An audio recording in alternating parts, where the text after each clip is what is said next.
Hello, everyone. Welcome to our webinar, Gaza Whistleblowers, U.S. Officials Who Resigned in Protest. I'm Chris Oppie, Director of the Ellsberg Initiative for Peace and Democracy at the University of Massachusetts Amherst. Tonight's event features three extraordinary people who resigned from their government positions in protest of U.S. support for the Israeli war on Gaza. Before we turn to them, let me briefly mention some upcoming events. Next week, this year's Ellsberg activist in residence, Varshini Prakash, will be at UMass. She is a climate justice activist who co-founded the Sunrise Movement. And next Wednesday at 7 p.m., she will be speaking on campus in the Old Chapel. On March 13th, we'll host a webinar on the twin existential threats of nuclear war and climate change. And in April, we have a set of 3 webinars on the history and legacies of the American war in Vietnam to mark the 50th anniversary of that war's end. As a capstone event on April 30th, we are delighted to sponsor in person at UMass a reading and talk by the acclaimed Vietnamese novelist and poet Nguyen Phan Quay Mai. For more information, please go to our website, eipad.org. Our work is inspired by perhaps the most famous whistleblower in U.S. history, Daniel Ellsberg, a former government official who in 1971 gave to the New York Times and 18 other newspapers a 7,000-page classified history of the Vietnam War that exposed more than 2 decades of government lies about the causes and conduct of the war. Those top secret documents were soon dubbed the Pentagon Papers. For that act of moral courage, Ellsberg was indicted on a dozen felony charges, some of them based on the deeply flawed Espionage Act of 1917, and he faced a possible 115 years in prison. Ellsberg was the first person criminally charged and tried under the Espionage Act for giving classified documents not to a foreign agent or foreign country, but to the American press and people. And this century, there have been many more such prosecutions. After Ellsberg's trial was dismissed because of government crimes committed against him, he devoted the next 50 years to nonviolent activism on behalf of peace, nuclear disarmament, First Amendment rights, and a more democratic and restrained foreign policy. He died last June at the age of 92.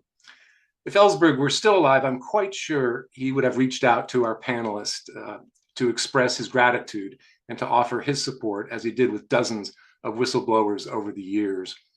He understood that truth tellers do not act in a vacuum, but are greatly impacted by their times and are often inspired by other truth tellers, as he was. He often said that courage is contagious. Tonight's discussion will be moderated by Kelley Vlahos. She is a senior advisor at the Quincy Institute for Responsible Statecraft, a think tank founded in 2019 to challenge the decades-long obsession of U.S. foreign policy decision makers with global military dominance and war. Kelley Vlahos is the editorial director of the Institute's online magazine, Responsible Statecraft, where many of her own articles often appear. Previously, she served as executive editor, managing editor, and frequent writer on foreign policy at the American Conservative magazine. She will introduce tonight's panelist. Kelley. Thank you, Christian. Thank you for that introduction, and thank you to the Ellsberg Initiative for putting this talk together and for all the critical work you are doing to advance the spirit and inspiration of the late Daniel Ellsberg, who is a great hero to all of us. I'm especially inspired by the speakers the initiative has assembled here today. Israel's war on Gaza has been a true test to humanitarians and advocates of civil rights and international law, particularly those working in the U.S. government. While the Israelis have said their war is on Hamas and have boasted that they are the most moral military in the world, having spent the last 18 months attempting to keep civilians out of harm, the hellscape seen in photographs, videos, and satellite images tell a very different story. Even President Trump has called Gaza uninhabitable. We have heard all the data. More than 48,000 dead, possibly 60,000 or more when you include the bodies that have not been yet found from underneath the rubble, the sheer lack of food, medicine, supplies for basic necessities, more than 80% of the buildings destroyed, no clean water, open sewage, the criminal gangs that have had the tacit approval of the IDF to terrorize the population, including looting the few aid trucks that do get into the Strip, the tens of thousands of orphan children, babies freezing to death without nourishment in tents, operations in hospitals without anesthesia or proper sterilization of equipment. The list goes on. The issue that I believe has come up time and again is that U.S. taxpayers have been subsidizing all of this and have had little say in whether it is in our best interest to continue doing so. From our diminished credibility on the world stage to our security in the region overall, the answer seems clear. Washington is playing with fire. Two of our guests here today said enough was enough, and the third was squeezed out of his job for trying to make the points that the U.S. has an obligation through its own laws to refrain from supplying nations weapons of war when they are used to starve and kill civilians. So I'd like to introduce them now, let them tell you their stories, and proceed to have a candid conversation about whistleblowing, taking a stand, asking whether their actions have helped, and what challenges that people of principle may face as the Gaza war has not yet ended and a new administration has taken the helm on the policy. So I will start with Alexander Smith.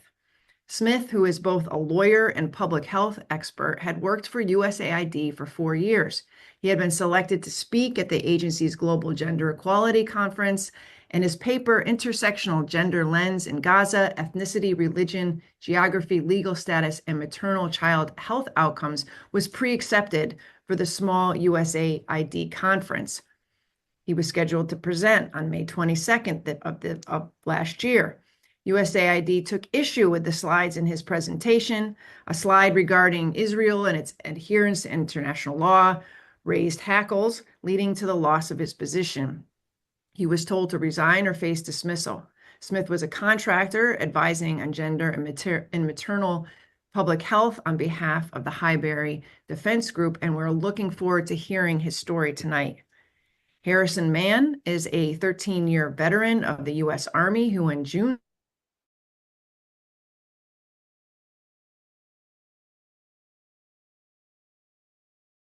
and an executive officer at the DIA Africa Regional Center. That's a defense intelligence agency.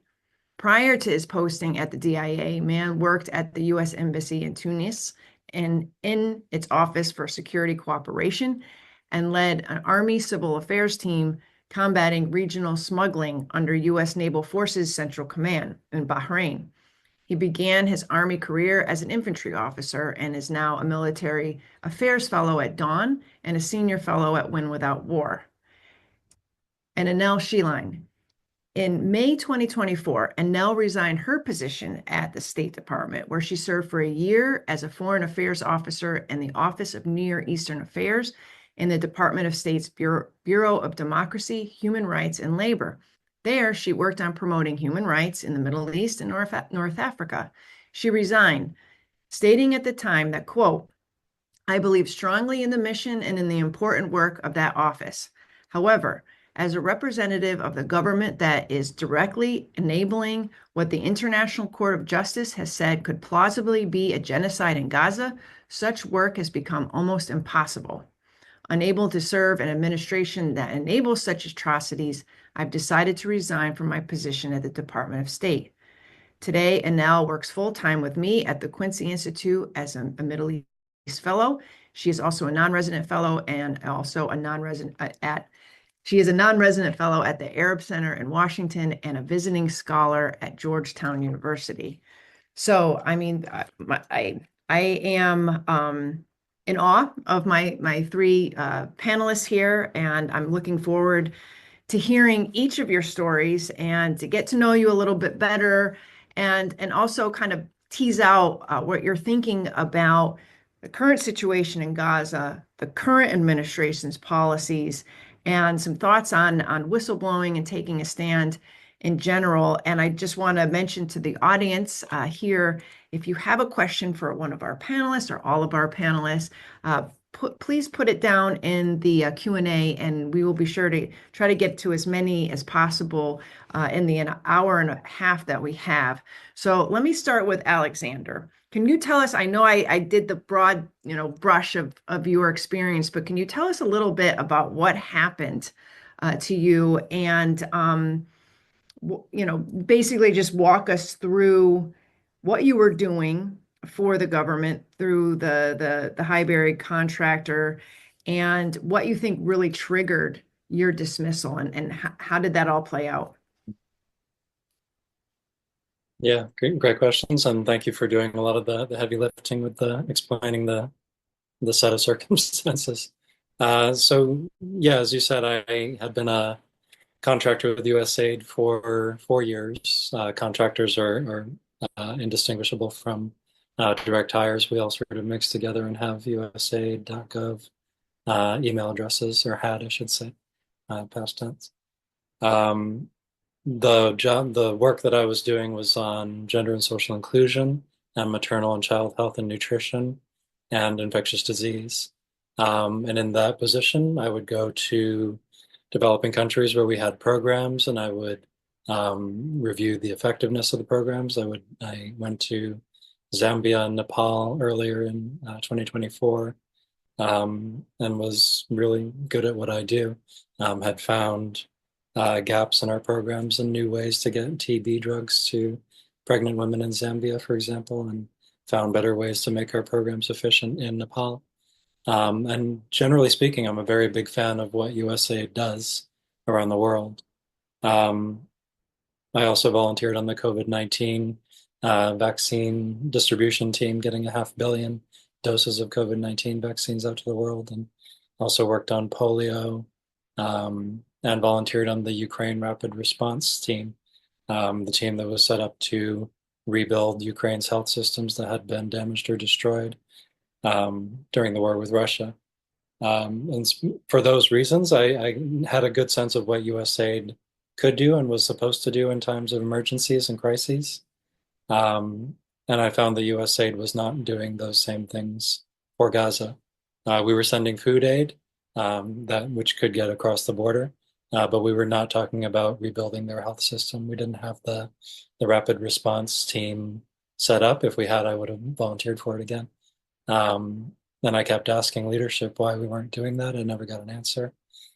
And it came to a head, as you said, in that conference where I attempted to give a presentation that was given the green light back in February.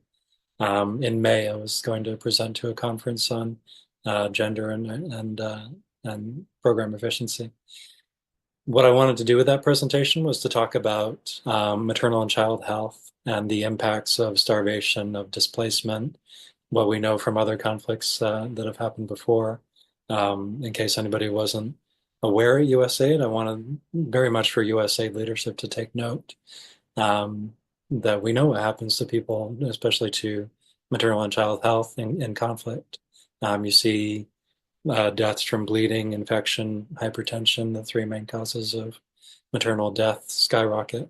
And what Israel was doing, the policies they were implementing, were ensuring that women were more likely to die from those three causes, but also were less likely to get screened for, less likely to get treatment for those same three causes. So what we were looking at was sort of a perfect storm of starvation, infectious disease, very preventable deaths from these basic causes. And it's not mysterious. We know exactly what to expect from these kinds of policies. So naively, I wanted to present on that, thinking that perhaps people in USA just aren't aware of how dangerous and awful the situation is. And then on the day I was going to present, I was told that I would not be presenting the day before I was going to present. And they were surprisingly frank with me. They said that Blinken had received reports on the famine, on Israel's creation of the famine, and had decided not to act on that. And so we therefore needed to take that same policy within USAID of not talking about the famine. They also said that because Netanyahu had been indicted by the ICC that very day, that therefore it was a more sensitive issue that I shouldn't talk about. That's why they took objection to the international humanitarian law, international humanitarian law, the law of warfare, and what can and can't be done to health systems. So Yeah, so I was told by the contracting agency that there was a difference in personalities after 4 years of very starred and positive feedback and reviews of my work. I was suddenly told that I would be leaving. I did talk to some of my managers at USAID. They had no personality differences. They actually wanted me to stay on, reapply for my own job through a different contractor. But at that point, I thought I don't want to do that. And so I wrote my resignation letter, which are free to share if you like, talking about the reasons why I couldn't work for USAID, and summed it up as I can't work for an agency where some people are considered people, some emergencies are considered worthy of our response based on the race of the people involved. So that's my story in a nutshell. I'm happy to answer more questions about it. So you didn't criticize the government or USAID directly in your slideshow. This was a matter of them not wanting you to say certain things or bringing attention to certain things, but it's not like you blamed anybody for any of this. Like you didn't go that far, did you? No, in my resignation letter, I certainly do lay some blame at the feet of Right. Samantha Power, who I knew from being a professor at the Harvard Kennedy School. I used to really be a big fan of her and go to her lectures. She certainly knows what genocide is and has still chosen today not to talk about the genocide. But no, you're correct. In my presentation, I was sticking only to public health data, to the facts. I was presenting what the baseline data was before the conflict, which was surprisingly positive. Gaza actually had a slightly better maternal mortality ratio than many neighboring countries and even the United States in 2023, 2022. And then, we can predict what it'll be now. It's going to be much, much higher. Were your colleagues surprised at the reaction to your slideshow and the ultimatum that you were given? Yeah, many colleagues were planning on attending my presentation. It probably would have had an audience of maybe 30 or 40 people. And ironically, by stopping me from giving that presentation, I then went on to talk about it on CNN and Al Jazeera. So they probably didn't expect that. Yeah, exactly. So it went from an audience of 30 to a worldwide audience, basically. And I'm sure your remarks were a lot more pointed when you were the shackles were off, so to speak, on how you were speaking about the data. I was always very careful, however, not to impugn all of USAID. I always said in my interviews that I think USAID does great work. They do very valuable work, and as we've seen over the last few days, that work is sorely missed when it's gone. But I said on this one issue, they really do need to acknowledge that the famine is happening, that Israel is causing the famine, that the deprivation of basic medical supplies, oxytocics to prevent bleeding for pregnant women, that these were going to cause deaths, and they needed to acknowledge that. How much of a chill do you think your experience is having or had or still having on other people who are either working as a contractor or like Annelle, who are actually employees of the State Department? I mean, when they see somebody getting squeezed out of a job for a slideshow, I mean, wow, I can imagine everybody's kind of buttoning up and saying, well, I'm not going to go there in my slideshow or my report. I'm going to stay right within the lines. Yeah, I was actually very proud. About 150, I think it was 200 in the end, colleagues did sign a letter internally to Samantha Power and the leadership saying that they objected to what happened to me. But they didn't take that public, and I don't think there was a lot of talk of Gaza after what happened to me. Thank you. I want to go right to Annelle because she has a somewhat of a parallel experience in terms of like working for a government agency that ostensibly is supposed to be focused on these human rights issues. And you found that you too were, I don't want to say shackled, but there were limitations on what you could say and how concerns from people within your department and others at the State Department were not being listened to, that were sort of like blowing in the wind. Can you talk a little bit about your experience and why you chose to resign? Sure. So Excuse me, sorry.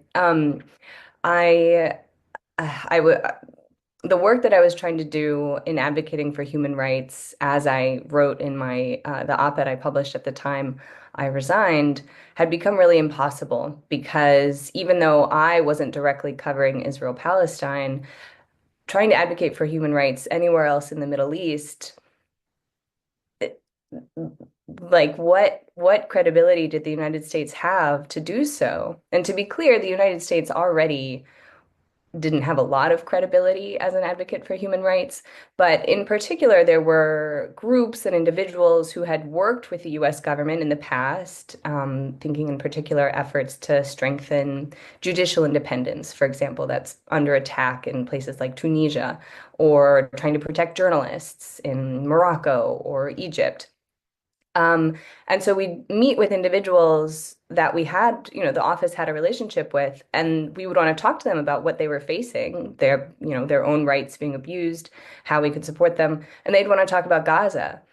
And we couldn't really say anything beyond just, well, that's not really, why we're here, despite, I myself and many other people in my office fully agreeing with their position that the that without talking about Gaza, it was fairly impossible, in particular, to put any pressure on any of these governments. So when we had a meeting with a counterpart from a Middle Eastern government trying to make any argument about human rights, they would just, kind of smile knowingly at us and just be like, really? Interesting. So it had just gotten to a place where it just was really impossible to try to do the work that I'd been hired to do. And as I've said in my resignation statement, that I wasn't initially planning to go public with it. I had not been at the State Department for very long. And Kelley, you mentioned that I resigned in May. It was even earlier. So I resigned in March. And for me, as I mentioned in the op-ed, one of the things that had happened not long before I resigned was the immolation of Aaron Bushnell, which, came at a time. So, if people can kind of remember a year ago, the uncommitted movement was starting to gain some momentum in terms of trying to push Biden to address, Biden was still the candidate for one thing, trying to push the Democratic Party to take a different stance on Gaza. And you had an act of such horrific desperation as, this suicide outside the Israeli embassy in DC.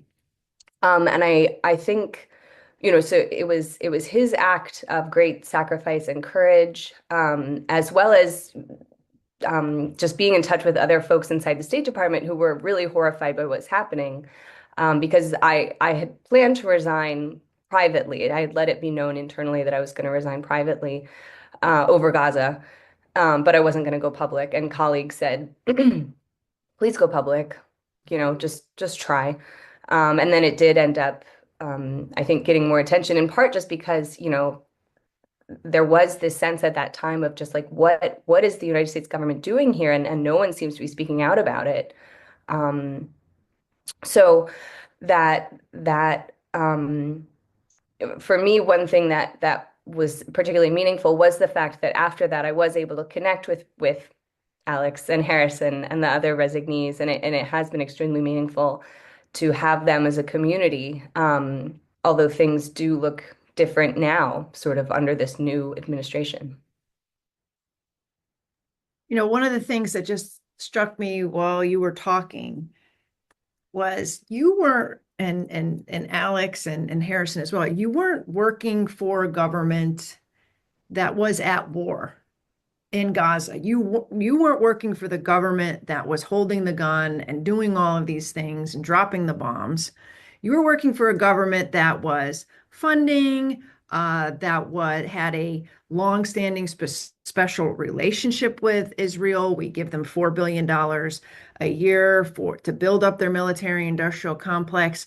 But did it strike you as odd that there had to be this chill on the speech at the State Department about the human rights violations that were going on when it was happening by another government in another country. It wasn't even, you weren't even set out or expected to protect your own government, which still that would be difficult. And maybe all three of you still would have done what you did.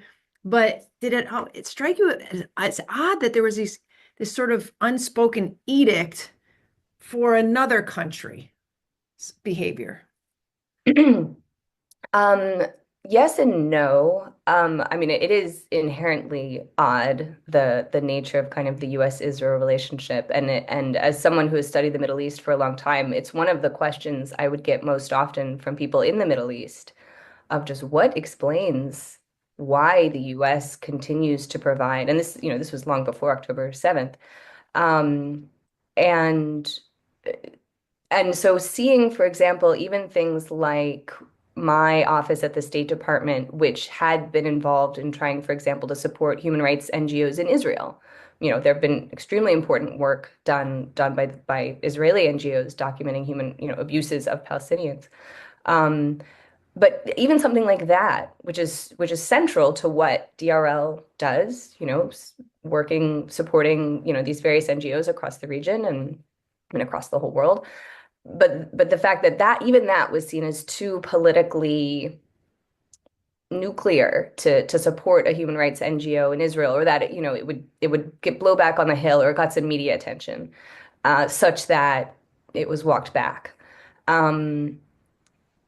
Just the glaring exception of Israel, whether it's the work that DRL does, whether it's kind of the military partnership, whether it's the way that the U.S. allows Israel to not only, as you mentioned, build up their own military industrial base, but sort of to be like subsidized to do so, such that they eventually will, not only continue. I mean, they receive so much from the U.S. industry, U.S. military industry, but also we're subsidizing them to sort of build up their own, such that they become less dependent on the US, in many ways at the expense of American companies who profit from contracts that allow them to send materials to Israel. I mean, it is in many ways just so directly contradictory to the interests of not only the sort of broader questions of, the morality of the United States or the leadership of the United States, but just, some of these very, the big companies that usually get to direct so much of U.S. foreign policy, unfortunately, even Israel sort of trumps those relationships. So yes, I would agree that it is odd. Yeah. And I mean, at a certain level, you wonder, okay, we have this great relationship and we're giving them all this money. We're helping them build this massive industrial base. At some point, couldn't we have just stepped up and said, you might not want to do that? This isn't in your best interest to destroy Gaza and kill all these people. It seems like that even that to me would not be out of the realm of what a friend might do, maybe a little bit of tough love. I know this all sounds very naive, given the circumstances, but just because we have this special relationship didn't mean that we just turned a blind eye, but I think we just chose the latter, turn the blind eye instead of the tough love. So, Harrison, I remember when you resigned, obviously, really broke through the headlines because you're a member of the US military, and of all of us on the screen right now, it seemed as though, Annelle and Alexander are coming from more of the human rights, public health realm, but the US military seemed to be, it's expected to be apolitical for one, and non-ideological, but also there was this sense, and there still is, that there's this very close cooperative relationship between the two militaries.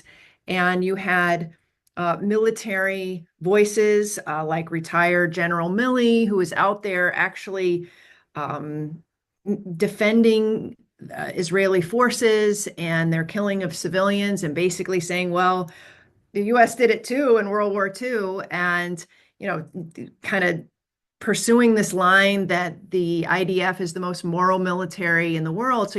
So I got this sense that that the U.S. military is pretty foursquare with Israel, or at least there wasn't any dissent that could be heard. So when you came out, it was a big deal. Can you talk a bit about what your breaking point was? Yeah. And thanks for that question, Kelley, and thanks for having us, Chris, and everybody on the line. I mean, probably like Annelle and Alexander, I was living a lot of really difficult cognitive dissonance for a while, because I was seeing the same stuff that all of y'all did on Twitter or social media of all these really horrific images, and understanding all these innocent people were being killed, and then going back into the office the next day in, I would say, I don't know how many total U.S. agencies were tasked with supporting the Israeli government or the Israeli military, but we were probably in the top 4 or 5 of them. And the primary mission of DIA, per its director after October 7th, was supporting Israel. And I was in the Middle East department of DIA. So that was our primary focus. And after October 7th, my job was basically the assistant to the head of the Middle East department at DIA, an SES2. So in our world, a relatively senior guy. And so I'd see those images and understand that that was wrong, the way you all did, and then go into the office and, people were working longer hours, but we were treating it like business as usual. And, just working harder to make sure that we got files or reports or assessments to Israeli counterparts, and that we were working to coordinate the DoD and intel support for the Israeli Ministry of Defense and the IDF and the other IDF subordinate intelligence services. And after October 7th, I think everybody who follows the region, or even who doesn't, we knew exactly what was going to happen. We knew Israel was going to do something terrible to Gaza, and most of us thought it was going to last like 3 or 4 weeks, like it usually does. That's what my colleagues expected, who are more experienced in the region than me. It's kind of what I thought. It's like, well, this is going to be really ugly. They're going to do the same thing that they always do. And, after the first 2 or so weeks, it was clear that this was on a whole different scale. But the real thing that was the difference that, we could all sense from the outside was that there was no voice in the US telling them to stop. And usually when something like this happens, the reason it ends is because eventually the president puts his foot down. It's a bipartisan tradition. And even, Biden did it earlier in 2021. But because of my position, I had more access than normal people to seeing if anybody was even talking about putting their foot down. From the level of the NSC down to the DNI, the Director of National Intelligence, down to the head of my own agency, down to my own office. And I was looking every day while I was preparing, the brief book for my boss and dealing with a lot of assessments and correspondence that would have told me if anybody was even considering moderating the level of support we were giving, either at a national level or within the intel community or within our agency. And I was also looking for a sign, okay, that wasn't coming up, and I was waiting and looking every day for any taste of that. Well, okay, we're not doing that. Are we at least recognizing the scale of the killing and the civilian suffering? And the answer to that was yes. The answer to that was yes. I can tell you, the chairman of the Joint Chiefs of Staff got a briefing every day from his intelligence director, who's a 3-star general, who had the updated casualty count, as accurate as anybody could get it. So we had that. So everybody knew what was going on, and nobody was putting into writing what was actually happening, though, which was that Israel was deliberately, or at that time, the most generous estimate we could say, with sort of wanton disregard for civilian life, killing thousands and thousands of innocent people. And so it was really it was surreal. It was surreal going between that and then going back into the real world when I got out of the skiff, the secret facility where we worked, and went home and seeing the other side of what was happening. And so after a few weeks of that, I'd seen enough to know that nothing was going to change, and I had confidence in that because I'd seen the initial discussions,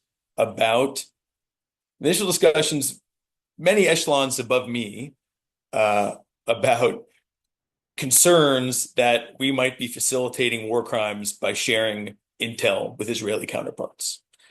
So people had those concerns. Now, with interviews and articles we've seen, I think it's pretty safe to say that the DNI herself had those concerns.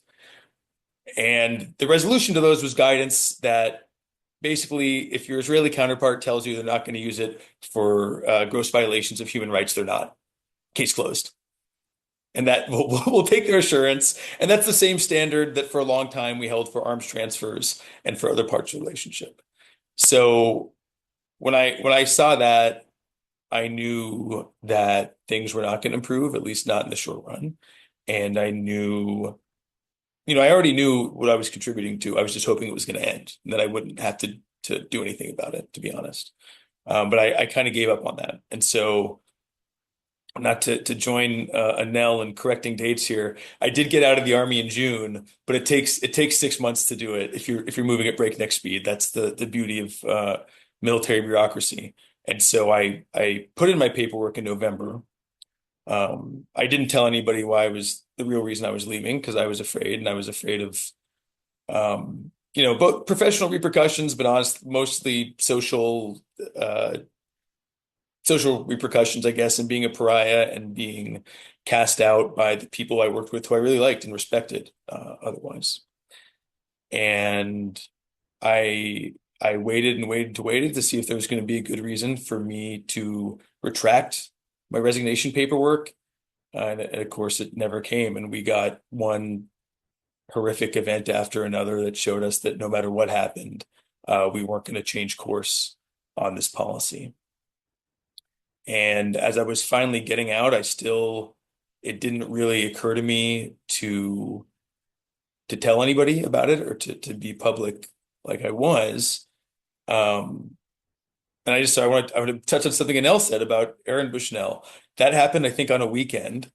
And I came back into the office the next day, and we'd have big flat screens playing the news, playing CNN or NBC or whatever. And that news story was playing on the screen in our office, where our main job collectively was assisting the Israeli military. And like nobody talked about it. You feel crazy.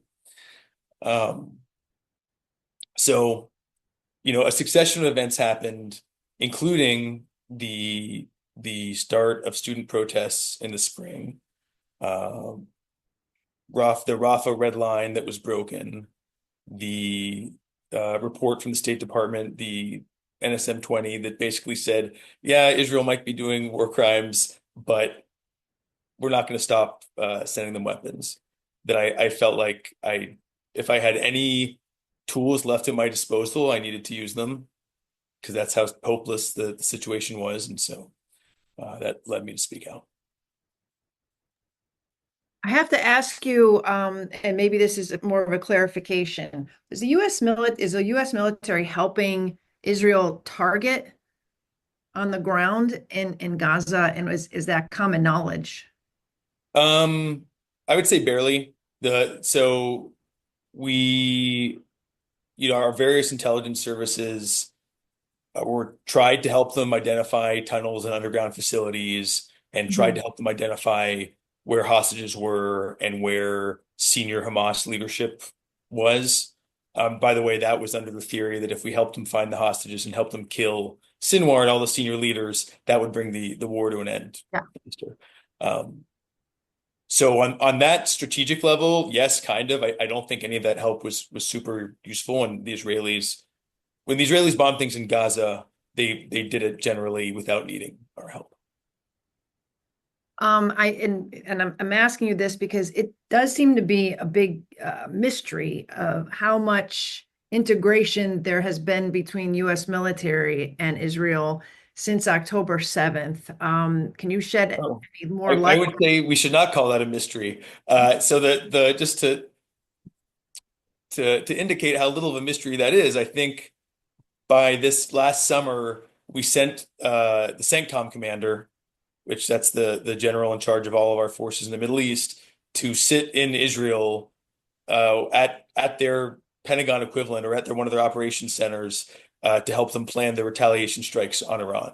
So that was very public. Oh, yeah. I would like to be clear that that's certainly indicative of the level of close communication between the militaries and between the intelligence services, which of course predates October 7th, but was prioritized and expanded after October 7th. That doesn't mean that there are U.S. personnel telling the Israelis what to bomb in Gaza, but there's extensive intelligence sharing. And there are a lot of other countries in the region where Israel does not have as much intelligence collection, right? That they also are interested in bombing or attacking. So, it's not just Gaza.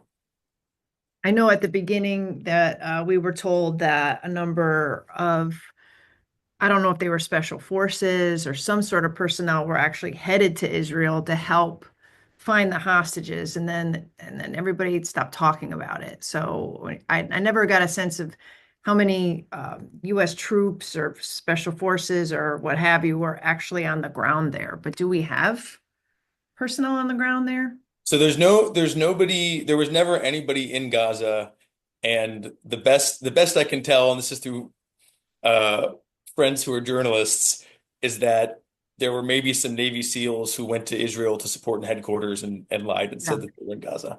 But we did send a lot of people to operational headquarters. There was, of course, the whole pier debacle, which I would say effectively brought U.S. troops to Gaza, or they were standing on a pier that touched Gaza.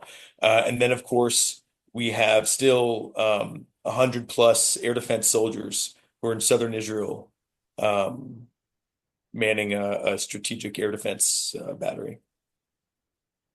So after you resigned, I really am curious about the reaction that you got from your fellow service members to your resignation, because I know it must have been tough for Annelle, and we talked a little bit about this offline.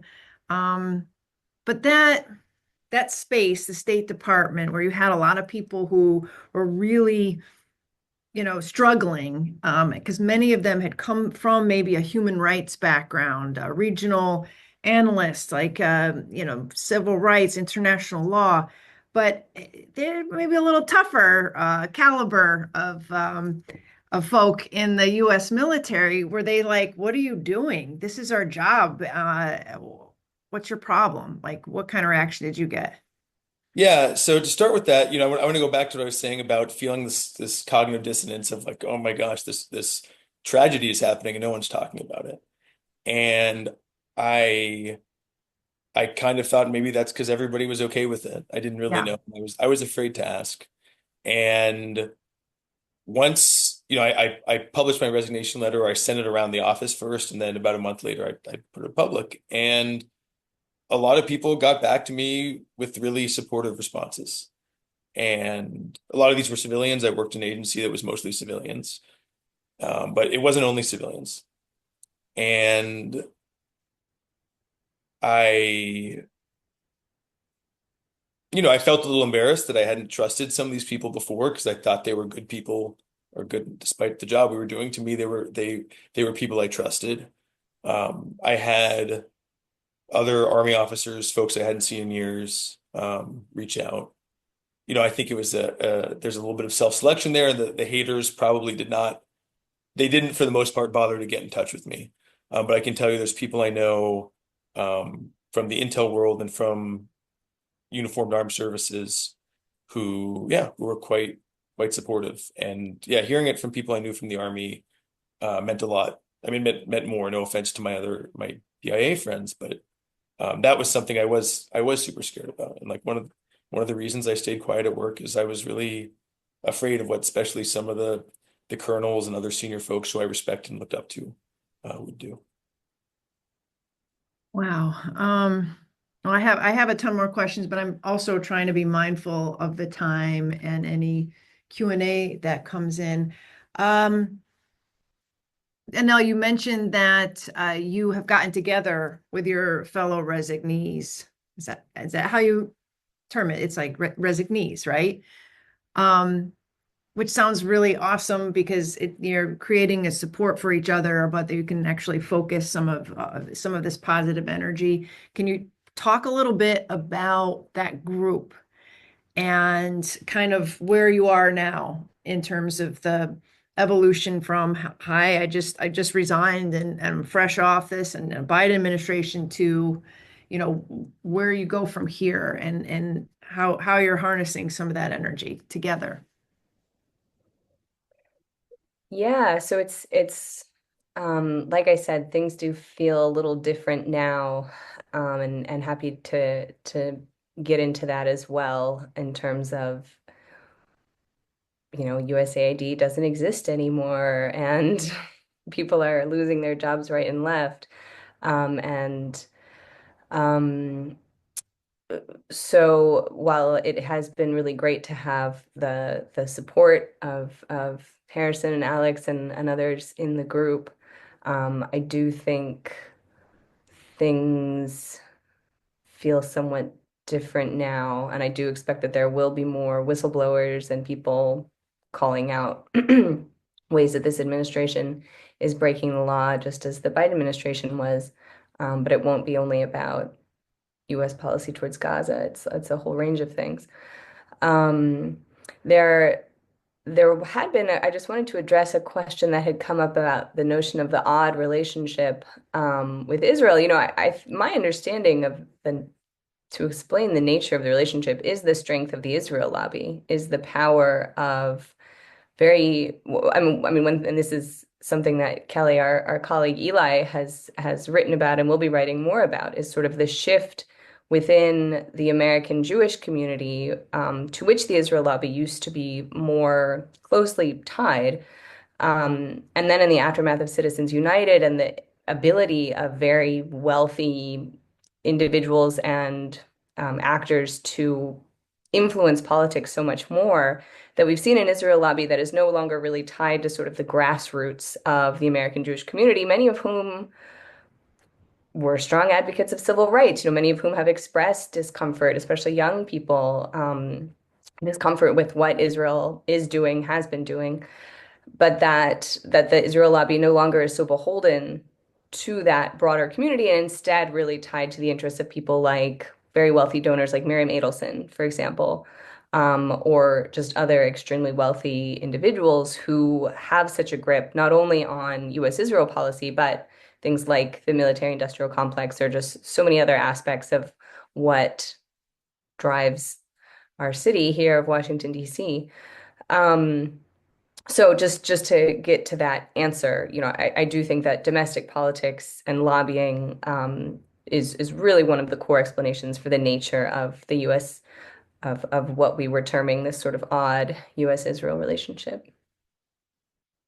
So Harrison and Annelle, I know Annelle, you work with me. Harrison, you're with Dawn and Win Without War. Alex, what are your prospects? So you get squeezed out of this job, and now all of the funding for probably the contracts that you would normally be working for seems to have dried up too. Can you talk a little bit about what your personal and professional next steps are? Because it sounds like you have a lot of institutional experience, and we would love to have you out in the field, but is there any place that'll have you right now? Or is there still jobs for the stuff that you do? It's a good question. I was kind of hoping you wouldn't ask that because it's a bit embarrassing how, there's not a lot going right now. I'm doing some research here and there with Cambridge and with a few other groups. But yeah, I'm not yet able to get into a high-paid UN job. I think, UN is somewhat immune from the kinds of issues that would bar me from working in the US again. And that suits me because I don't really have any desire to live in the US in the near term. Yeah. One thing I'm considering is doing a PhD, even though I already have 3 postgraduate degrees, because it would be something to do, and it's something I'm passionate about. Yeah. So I submitted a research proposal to Oxford a few months ago to research crimes of deprivation under international law. Asking the question, can countries like Israel, are they more likely to get away with genocide if it's done through infectious disease, through starvation, through deprivation, and not through bombs and bullets? As we know from other conflicts, you can kill 4 times or higher with non-kinetic strikes, things like starvation. So that's what I'd like to dedicate my time to. So let's take, if we can, the Trump moment out of the equation. And this is kind of a tough question. And I want to ask each of you, do you feel like what you did had any impact whatsoever on the policies? And I will just stay with the Biden administration because that's where you made your stand. Did it help? Were you left frustrated afterwards? Were you expecting more people to do the same? Can you talk a little bit about that, the ups and downs? I'll start with Annelle.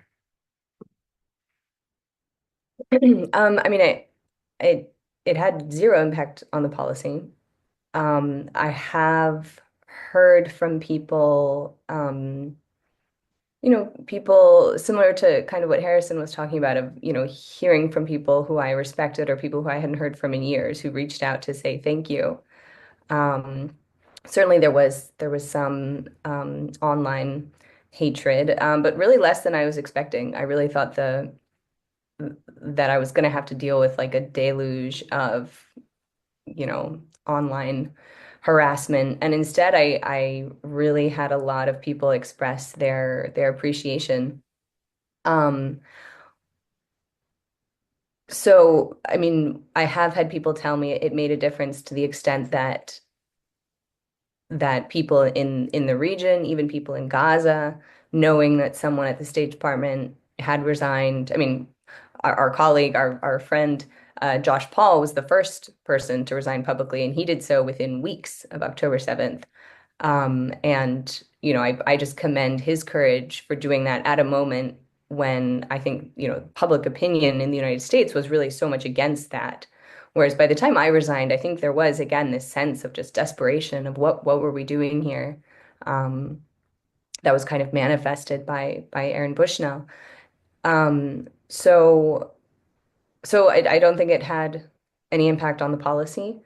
But I hope that maybe in the long run, it will have an impact on how all of this is remembered. Yeah. Inshallah. Harrison? Yeah. And I will first say, we fought a campaign and we were on the losing side. It doesn't mean we're on the wrong side. And Exactly. I'm incredibly will always be proud of what side of this we've been on and continue to be on. And yeah, whether it changed the policy is an interesting question. Maybe not the 3 of us or the dozen of us.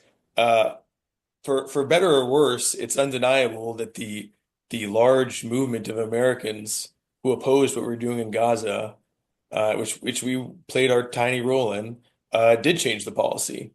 It had a big role in determining who the president was, A great point. and I I remain extremely skeptical about where the current ceasefire deal, which we can say in quotations, given the violations from day one, where that deal is going to lead. But Donald Trump did not decide that he even he thought at least it needed to look like he was making a peace deal in Gaza. That didn't come out of nowhere. Right. That came from domestic political pressure. This does not mean that I support his plans right now. It doesn't mean I have a lot of confidence in them. But we were part of a change. I don't know what the future of American politics is going to look like, but our viewpoint is one that's never going to be ignored again. And I'm proud of that. And it's also just a very small consolation to know we were right. Yeah. And I'll say I, at least, and maybe the group collectively, has been a little bit quieter in some of our public activism since the election. But it was because we were desperately hoping that, Biden and the Harris campaign would change tack on this issue so that they could win. I'm not going to speak for all 12 of us here, but that's at least where I was coming from it. Yeah. Yeah. Alex, you were squeezed out of your job. You could have just kind of, like you said, you could have reapplied, to another position for another contractor. But you chose to go out and talk about it on the media, which brought a lot more attention to the cause that you were trying to highlight in your report and in your slideshow. Do you think that made any difference by, taking this to a national audience? Yes and no. As Annelle and Harrison have already said, I don't think that me alone really makes much of a difference, but collectively, the 12 or 13 of us, plus, as Harrison said, all the people, the non-committed vote, the activists, the student protesters out on the campuses, raising their voices, all of us collectively will have an impact on the next cycle. I'd like to think that the next Democratic presidential candidate will hopefully understand that they can't support genocide and get elected, that's a deal breaker for most people. And you see that in the polling. 77% of Democrats who oppose arms shipments to Israel, and that's an old poll. I'm sure it's much higher than that now. And then the IMEU poll that came out just recently about the people who voted for Biden and then not for Harris, the number one reason was the genocide in Gaza, even higher than the economy and the inflation problems. So I would hope that, all of us collectively can have an impact, and maybe, who knows, someday maybe the 12 of us will be involved in informing Jamal Bowman's presidential campaign on how to talk about Gaza and healthcare and human rights and defense. I don't really want to get into personalities, but I am going to, because offline we started to talk a little bit about Samantha Power. And as you know, she made her name as a journalist, covering war in Bosnia. She wrote a book about the problem from hell, about Rwanda, and the entire book was, we need to take this on board, what happened in Rwanda, make sure it never happens again. We should have intervened earlier and prevented that genocide. And then fast forward to 2024, and as Annelle had pointed out in her resignation letter, the International Criminal Court has said that there's plausible evidence that a genocide is happening in Israel. And now Samantha Power is the leader of USAID and a very powerful member of the Biden administration, has a seat on the National Security Council. I don't know who wants to speak first on this, but I mean, if Samantha Power was unable to stand up for what was right here, given her background, and all of her credibility that she had stored up on this issue, like, what's going on here? I mean, could anybody have stood up? I mean, if not her. And what do you think that says, I guess, for the credibility of all of our other leaders who stand up and talk about human rights and international law and genocide and preventing? I mean, this seems to have been quite a turning point moment in terms of the faith and the trust that we've had in leadership. Anybody want to jump in on that one? I'll just really quickly. So I want to correct that Samantha Power isn't the head anymore. She was a political appointee, so her last day was right. the day before Trump's inauguration. Yeah. But I liked to give her the benefit of the doubt that she thought that she was doing work to protect USAID's budget by not talking about the genocide. because she certainly knows that it's a genocide. That was the best case scenario, but the fact that she still hasn't said anything now Good leads point. me to think that she's simply a careerist who decided it was not in her best interest to talk about the genocide. But yeah, it's been a really revealing era. I've certainly had my eyes open. I used to think that Joe Biden was a good man, essentially, and Kamala Harris and a lot of the Democrats who have completely capitulated and decided that their power, or perhaps they really believe that Israel is defending itself still.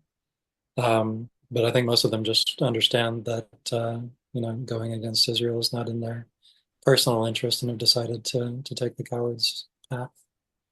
But that's been revelatory to me, so I would hope that many Americans have had the same awakening, that not just on Gaza, but on many issues, the Democratic Party simply doesn't represent our interests. Annelle, can you imagine a time when you go to the bookstore and you see the brand new book by Samantha Power about, retelling her time in the Biden administration? I mean, is that even a prospect? I mean, or does she sort of disappear into the mist of time? I mean, does she recover from this in terms of her credibility on this issue? I mean, another figure to highlight is Brett McGurk, who just started not only a gig at the Harvard's Belfer Center, but also, what I'm sure is a very lucrative job in as as a contractor. I'd have to look up specifically, but and he and Antony Blinken, Jake Sullivan, all of these people. I think it's really up to us and to the American people to determine to what extent these people are allowed to sort of move through the world and face zero accountability. Thinking about the ways that the architects of the Iraq War were allowed to proceed and continue, and the war in Afghanistan, and the many other horrific military interventions the U.S. has been involved in. Thinking about people like Daniel Ellsberg, in whose honor we are gathered here today, and how, he suffered as a result, but very few of the architects of the Vietnam War were ever held accountable for what was done. And I also think of like the decision by the Obama administration not to pursue some kind of accountability or reckoning for what the Bush administration did, or even to roll back things like the authorization for the use of military force, which we continue to operate under and which Trump is now using as a justification for potentially bombing cartels in Mexico. Somehow that's related to 9/11. So knowing that the centers of power are unlikely to hold their sort of other members of their circle accountable, it is up to people. And I do think that in an era of social media where people do have the ability to share and spread information much more easily than was possible during the Vietnam era, or even, at the time of 9/11, it is more possible to maybe hold some of these people accountable, or at least to not allow them to, kind of be able to, McGurk show up at a Harvard event and not face protesters. I mean, I very much hope that he does face a lot of protesters. Yeah. Harrison, I'm just thinking, ahead, having been in DC for a long time, and I share the frustration with Annelle that a lot of these architects of our 20 years of war are running around and still sitting in front of a camera and getting accolades and invited to all sorts of panels and writing books. Do you think it might be different in this case now? Okay, Iraq war failure, Afghanistan failure, but this short period of the Gaza conflict, nothing was resolved before these people were all tossed out after the election. So they can't even go back and say, well, we kept our head down. We voiced our concerns privately with the Netanyahu government because, we were able to achieve A, B, or C. They didn't achieve anything. It was the Trump administration that came in and got the ceasefire agreement. So do you think that will they be able to rehabilitate themselves, or are we really going to see a situation where they won't be able to? We will hold them accountable. And the fact that they didn't achieve anything by being so silent and by being so quietly complicit in the tragedy that we've seen unfold, that it's going to sort of, I don't know, prevent them from moving ahead without checks. I morally, I don't think these people deserve peace for the rest of their lives. And I even the past year, I always hoped I'd run into them in DC somewhere so I could yell at them. It hasn't happened yet. I maybe need to go to the diplomat more often. But I mean, like Annelle said, right? McGurk, and for those who don't know, he was basically the number 3 man for the Biden's Gaza administration. Already at Harvard Kennedy School, which I'm just going to put this. I did my grad degree at the place that's hosting Brett McGurk, and while I was there, we had 96-year-old Henry Kissinger call in on Zoom to one of my classes. Yeah. Is this time going to be different? I honestly think it is. I was quite young during the invasion of Iraq. I didn't have, we didn't have TikTok. The students on here are going to think that I'm ancient. There was not YouTube back then. We were probably bombing Baghdad in ways that are comparable to what Israel's done to Gaza. There was no footage of that. There was no way for a normal person, even a normal concerned person who opposed the war to have an idea, a visceral idea of kind of the level of carnage that was happening from that war. That's different now. Everybody who's interested, even people who aren't interested, are deeply affected by this. I think also maybe different from Iraq is there was not even really a strong case from this administration that any of this was a good idea, which at least I don't say give them credit. The Bush administration tried very hard to make a case that invading Iraq was a good idea, and there were a lot of supposedly reasonable people who were quite excited about that prospect in 2002, 2003. And I don't think that was replicated this time at all. And that even, the position that this was even a good idea, I don't know if it was the minority, but you even in a media that was quite sympathetic to Israel, you didn't see, I'd say that level of support. So I think, yeah, clearly they're going to get hired. I think they know they need to keep their heads down in a way that perhaps some of the architects of the Iraq War did not feel they needed to. Yeah. So let me ask you, what's next? I'd love to hear what each of you would hope to be doing in the next chapter, whether it's writing, advocating. I know what Nell does because I work with her. But where do you see that you can be of assistance now that you're out there? You've gotten followings. People are listening to what you have to say. Can you talk a little bit? And maybe I'll start with you, Harrison, because I'm really curious. As a former military, like, where do you see that you're most needed right now? Like, what will you be doing in this space? Yeah, I mean, I would say the Gaza conflict has clearly followed us home. I don't mean me personally, though it has, but as a country. And it is one of the causes of the changes, the awful changes that are happening domestically right now. And I think it's going to be very hard to find any of the solutions that we hope for in the Middle East or anywhere abroad until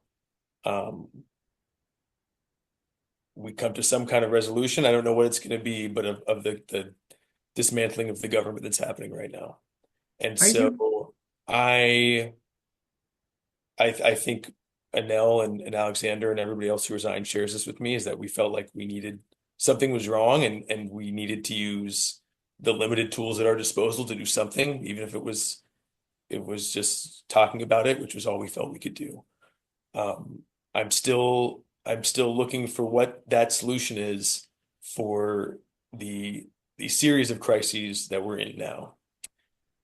In my current job at Win Without War, my big project that I'm doing next week is an event that's meant to convince Congress to understand why it's a bad idea if we bomb cartels in Mexico, because that's something that's on the table now.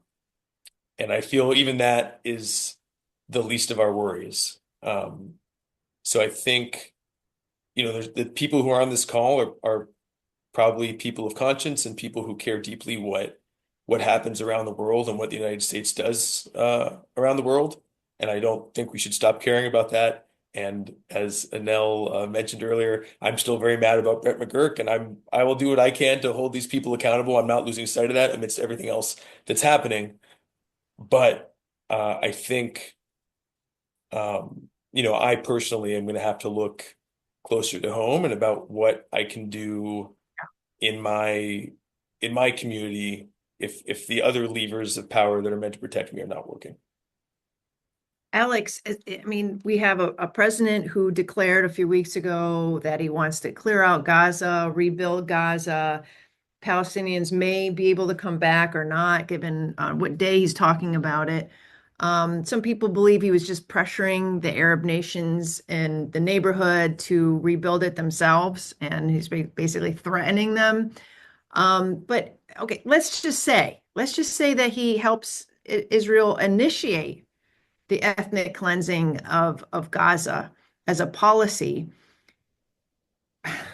What are your thoughts about whether or not there is an architecture of opposition that would be capable of jumping in at this time? I mean, we spent a year trying to stop what was going on or more than a year, in Gaza.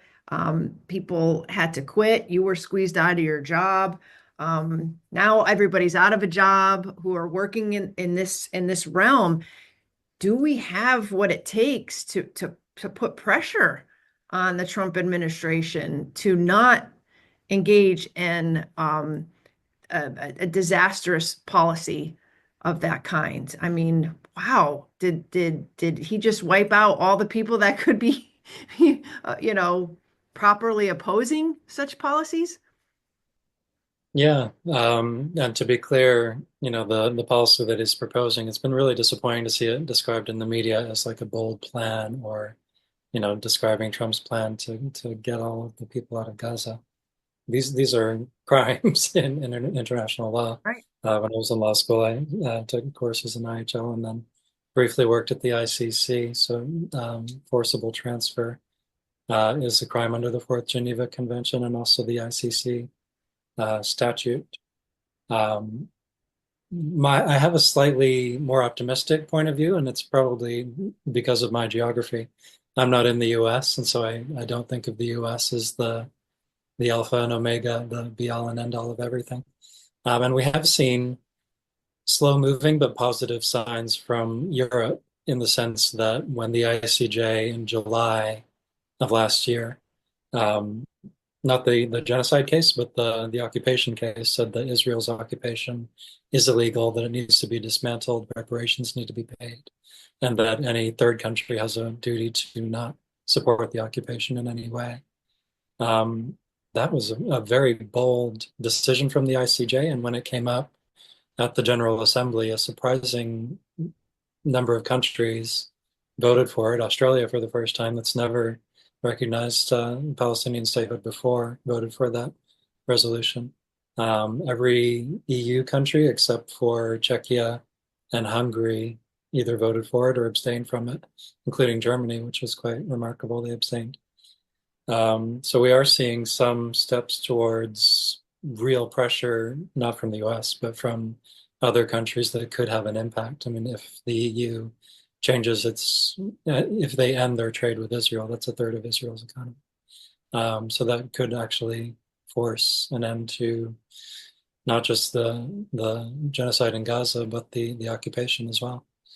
Maybe I'm being a bit naive and optimistic, but I also take some consolation from the fact that, you know, from the first bill in the US Congress to isolate South Africa during apartheid, it took something like 14, 15 years for that to actually take effect. So, you know, if you think of Bernie Sanders' bill to stop funding Israel as a similar thing, we might be in for a very long and frustrating journey, but I think eventually things will turn, and based on the politics of young people today, I think it's inevitable that it will eventually turn in favor of justice. Annelle, what do you think about the international response, and particularly the UN? You know, in my mind, I felt like very, I don't know, just a bit disappointed. I realized that all the levers are there to try to enforce international law, but without the buy-in from the United States. And with Israel just saying, well, we're not a party to this and we're not doing anything wrong, so just shove it. I mean, how do you feel today about the powers of the United Nations, the international community, in creating some sort of like norms, shared norms, and enforcing them when we have what we have going on in Gaza and nobody seems to be able to do anything about it? I know there's some hope, like Alex had said, that at some point those pressures will come to bear, but in terms of the immediacy, you know, the UN passed two major resolutions, and there's been no change. Yeah. And this speaks to something a lot of people have been asking in the Q&A, and one of which I tried to answer. I mean, essentially, the UN is functioning as it was designed to do, which is to prevent World War III. So it's supposed to make sure that a major power is not going to turn to war in order to pursue its objectives. And thus far, we have not had World War III, luckily. But I do think that the war on Gaza has demonstrated a global hunger to reform these institutions, to rethink things like the power of the UN Security Council, in particular the veto, the very limited membership of, you know, countries, and just thinking more broadly, you know, the demographic trends, you know, the membership of who has this veto power on the UN Security Council no longer reflects sort of the reality of humanity. And so I do think that there's pressure building for reform of that, but it will continue to have this inherent tension between wanting to prevent another conflict on the scale of something like World War II, or what would be worse, because it would be a nuclear confrontation, and achieving justice and accountability, which the UN was not designed to do. I do think that, you know, before all of this, like, I was aware of the ICC, I was aware of the ICJ. I couldn't have told you much about them. I couldn't have told you much about human rights law. And I do think that it has really made it so much more salient. People are looking this up. You know, they have a much better understanding of what these institutions are, or at least they've heard of them. And I think it has contributed to this demand for rethinking, you know, the fact that this rogue state empowered by a superpower could carry out genocide in full view of the entire world, documented by its own soldiers. So, you know, I certainly don't think that would happen under this administration, but I do think that, you know, whether the US wants to lead on that process, or whether the US will be sort of dragged kicking and screaming, or if we'll end up in such a bifurcated system where you do have countries like China, Russia, you know, other countries that decide they don't actually want to be part of any sort of global system anymore, and you have, you know, Europe and maybe the US and other, you know, maybe Israel, you know, continuing to sort of play by these other rules. I mean, my hope is moving forward that there would continue to be some kind of international governance structure that all countries would view as sufficiently legitimate that they would want to be part of it. And your point about, you know, how do we strengthen these norms of human rights? I mean, norms, you know, I think in many ways, like the norm of human rights protection remains strong because people keep talking about it. People are outraged by what's been done. And so I do think that although it is horrifying to observe the ways in which it has not been protected, I do think that it has reified for many people the horrors of when a population is sort of treated as subhuman in such a public way.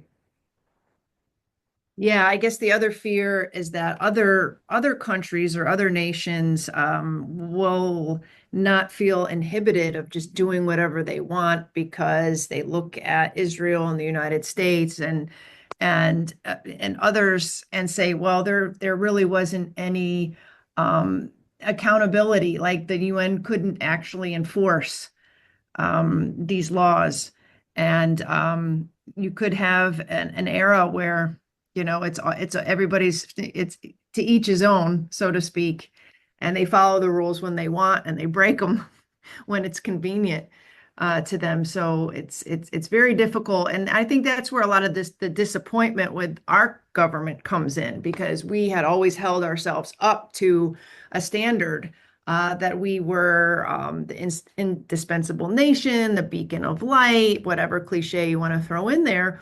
But it seemed, that was the one thing that had sort of united Americans in thinking that, particular after World War II, that we were a force for good.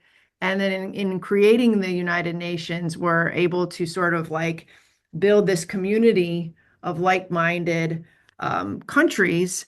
And when we saw the weakest and the meekest being exploited, and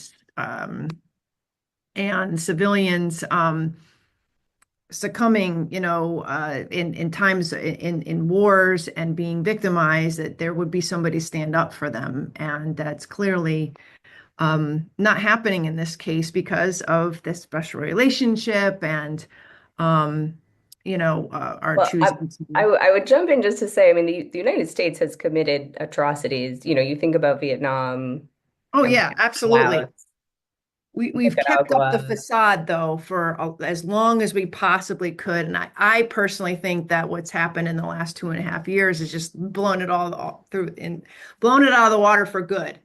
Like I feel like we have maintained the fiction for as long as we possibly could, and now it's just like there's just no going back. I don't think. I don't think anybody believes. And I'm a big critic of the mainstream media. How do each of you feel the media, the major media, and its coverage of Gaza and the war crimes, the atrocities, the starvation, everything has contributed to the inaccountability of Israel on this front? Like, what role did they play in allowing the U.S. government to turn a blind eye, and for as long as it did? And I realize the election sort of what was a check, but it certainly wasn't the media. Do you think? I mean, I think they were allowed this to prolong. Harrison? Okay, Alex looked like he wanted to say something. Yeah, I mean, it's a very important question, and I want to preface this by saying that from the start, there have been journalists who've been trying to do the right thing, and I Yeah. know some of them in the same kind of fight that Alex was having at USAID, they were having inside their newsrooms to try and get the headline on the article they wrote changed from, you know, uh, five 14-year-old Gazan women die mysteriously to Israeli airstrike kills 4 children, That being said, the editors, the people running these papers, yeah, overwhelmingly misled and kind of obfuscated the extent of the war, the causes of the war, the level of devastation. It was very frustrating to see. And I think it matters very much because the people who depend on the New York Times, or like the Atlantic or something, or some of these publications for their news are sometimes important people, the sort of people who can influence their representatives or influence some of our elected leaders. And yeah, I mean, I will see if Annelle or Alex, if you have friends who are in the journalism business, but people have been quite explicit to me about them having to fight to spit out an article that bears a semblance to the actual sequence of events that happened when the Israeli military killed a lot of civilians. And I will just mention one, yeah. So it's had a very it was very complicit collectively, unfortunately, in what's happened. Alex, were you going to say something and I cut you off? No, I was just reflecting on the question. I've never seen anything like what we're seeing today in terms of just complete irresponsibility on the part of mainstream media and sources that I used to trust, like BBC and Oh, yeah. NPR used to be my bastions for truth. But yeah, to see them dropping the ball, dehumanizing Palestinians, parroting IDF talking points without any critical thought whatsoever. The human shields thing, for example, I mean, we've been hearing this excuse from Israel for decades. Human Rights Watch did a very good report in 2006 on the claim of human shields in Lebanon and found that there was zero evidence for that. So if a journalist ever heard that term and decided to interrogate it, they might find that it's a lie today as well. But those claims are never interrogated. They just say it's true, or they say Israel says this and Palestinians say this.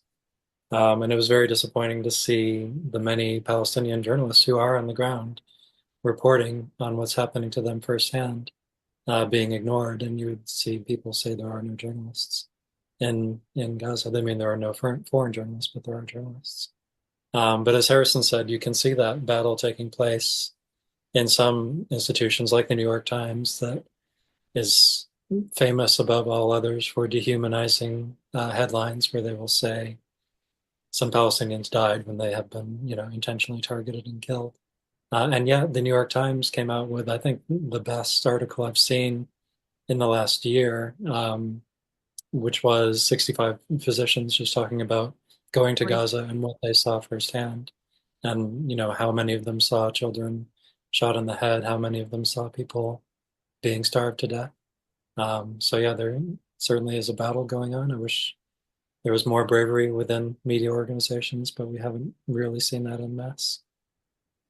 Especially when you consider how many journalists have been killed. And that's completely ignored. I mean, you'll see a throwaway line here and there in the mainstream press quoting the number, but there doesn't seem to be the outrage you would think from the Fourth Estate here, which is usually pretty focused on itself. And that's been ignored, as well as the banning of Al Jazeera from both Gaza and West Bank. So an entire news organization, the best news organization on the ground there, has been banned. And you barely hear a word about that here in the United States. And now, what do you think about the media coverage? Do you have some mixed feelings too about how well they've been doing or so much? I mean, I think the mainstream media has been a crucial factor in the manufacture of consent, and it's part of, they've recognized that the move to ban TikTok reflected the fact that it was radicalizing young people against Israel and in favor of ending the genocide. That being said, a friend of mine lost his job at the Wall Street Journal because he refused to continue to sort of toe the line that was required. I know that's been the case for many journalists. And in general, the fact that, I noticed in my op-ed at the time, I think 90 journalists had been killed as of last March, and now I think it's 194. And at the time, when I noted that, it was more than had been killed in any other conflict since records of journalist deaths. It's more than doubled since then. And so I do think it's fairly atrocious, the fact that mainstream media outlets have not been calling out the way that journalists have been targeted. Similarly, healthcare workers being targeted or humanitarian workers being directly targeted by Israel. That being said, I did just see that I was unaware of this, but there was Doctors Against Genocide just staged a big protest today in Congress, demanding, you know, this administration change its policies on Gaza. So, you know, I do think that it's this and other issues that are contributing to undermining of trust in media. I mean, this certainly didn't start with Gaza, but it did not help that issue. And, you know, as someone mentioned in the chat, you know, now this administration is trying to go after media organizations simply for doing their job, not in any way drawing attention to what's happening to Palestinians. I think we're running out of time here. But I appreciate all the questions that people have been asking, and I've been trying to get to some of them. Well, I know there was a question about how we can magnify the voices of the resignees. I think that's fairly important because I know this is an ongoing conversation. And are there places, I mean, I know Harrison, you're on X, Annelle, you're on X, you have a great following. Where can people follow you, you know, and then amplify your work if you're publishing?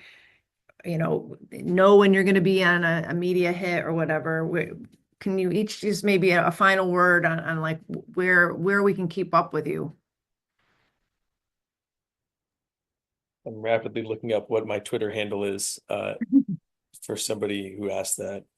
Harrison_J_man. Yes, one of you has the opportunity to become my 342nd follower. So that's Let's get him 304,000 tonight. I'm so not tech savvy, and I never joined Twitter, I'm happy to say. But I am on Instagram. I just put my handle in the chat. It's Alex in Wonderland 123. Excellent. And Annelle? Yeah, also saying people have saying they've activated or they've deactivated their X accounts. I'm not yet on Blue Sky, but you know, you can also follow my work just at the Quincy Institute. You know, in particular, so this is not something that Harrison and Alex and I are directly involved in, but our colleagues Josh and Tarek have launched an organization called A New Policy to try to push for a new approach to Israel that is grounded in actual U.S. interests and not in simply pursuing the interests of Netanyahu. So certainly look up their work. They're doing really, really exciting stuff. And